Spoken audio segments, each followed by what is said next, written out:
Gophers were the champions of the Quick Lane Bowl last year, and now they've got Tracy Claeys bringing in this group, which is headlined by the linebacker Carter Coughlin, who's a four-star guy, won multiple high school state championships in-state, and turned down programs like Ohio State and Oregon to be a Gopher.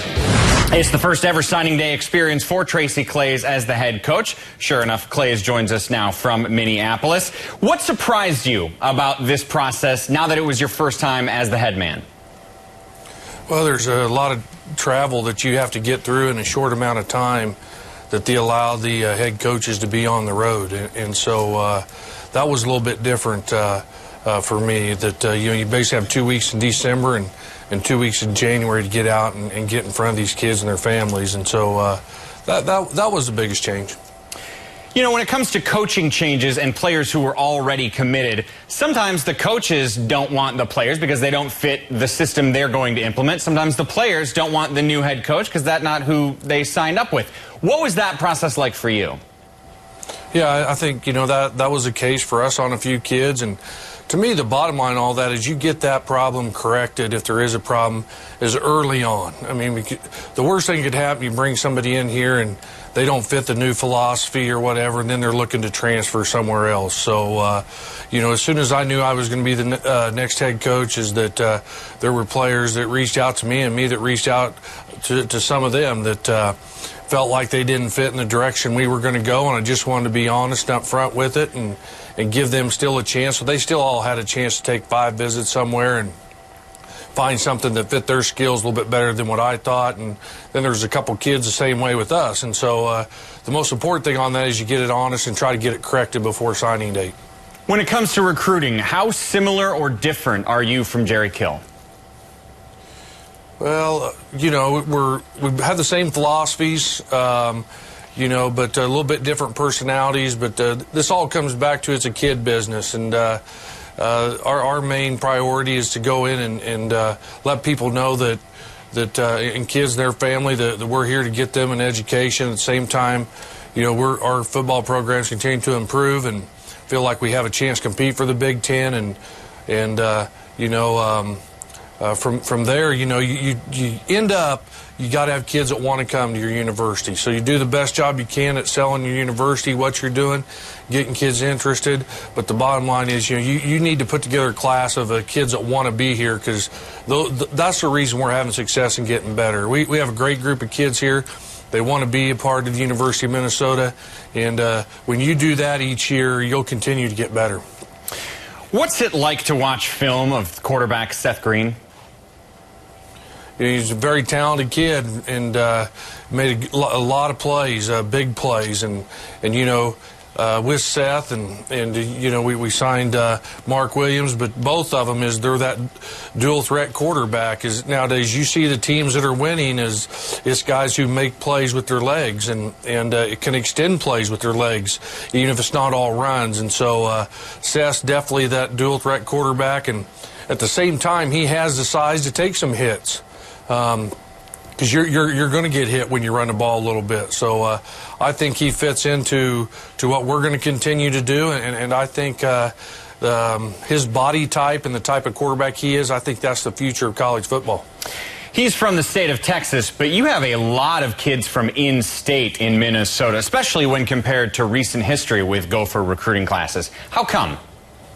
Yeah, it's been a great year in the state of Minnesota.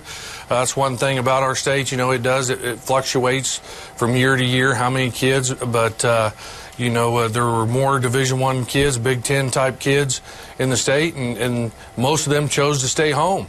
And I think that's because of the success that we've had, that they're becoming fans, and we need to protect our borders. We always will protect our borders and take those kids that we feel like can help us win a Big Ten championship. And then from there, we'll work out and go to other areas. But it was a great year at Minnesota, and for the changes that happened and what we went through this year, I'm awfully proud of those kids for hanging in there with us.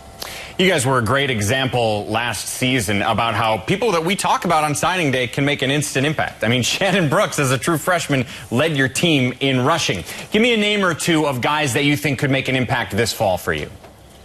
the farther you go along, those are probably limited. But, there's going to be some guys up there in the offensive line. The two junior college kids, Vincent Calhoun and Garrison Wright, who came in semester. I thought that was our biggest need that we need to address. So they'll have a chance to have an impact right away. And then the secondary, is that we lost two awfully good corners and one safety, and so Keandre Thomas and some of those kids in the secondary, that's where we have to play better on third downs, and so those are the two positions I would say right off the top of my head of kids that will have a chance to help us and compete from day one. Last one for you. Let me ask you about the guy that we have ranked highest, your linebacker, Carter Coughlin from In-State. Yeah, and Carter's been a great influence on the whole class. He runs awfully well. He plays physical, and he'll definitely help us. And because of his ability and his competitiveness, he's a kid who will have an opportunity. We have a good linebacking core coming back, but with his ability, he will have a chance to make plays, and even if it's certain roles in that. But you don't find too many kids as ready physically and mentally to play the game of football in the Big Ten and come out, and he is ready to do that, and we look forward to him being here and competing. And the more competition you have at each position, the better you're going to be. And I think this whole signing class has brought up our level of competition at a lot of positions. Tracy Claeys, head coach of the Gophers. Good luck on the rest of the day, and thanks so much for joining us. All right, thanks for having me.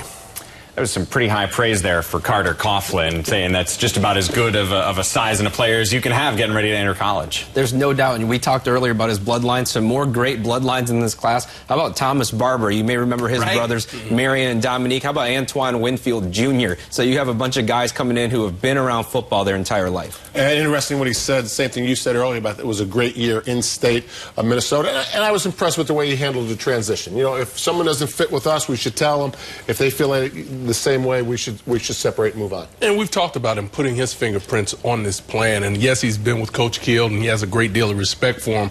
But it's his time to go out and put his fingerprints all over the program. So we're going to see some different things that Coach Kill may not have done, because it's what he wants, how he envisions the program moving forward now. This brigade of first-year head coaches just rolls on, because we understand Chris Ash is ready to roll. The Rutgers head coach is sitting down in Piscataway. He's going to join us up next to talk about his first signing day as a head coach.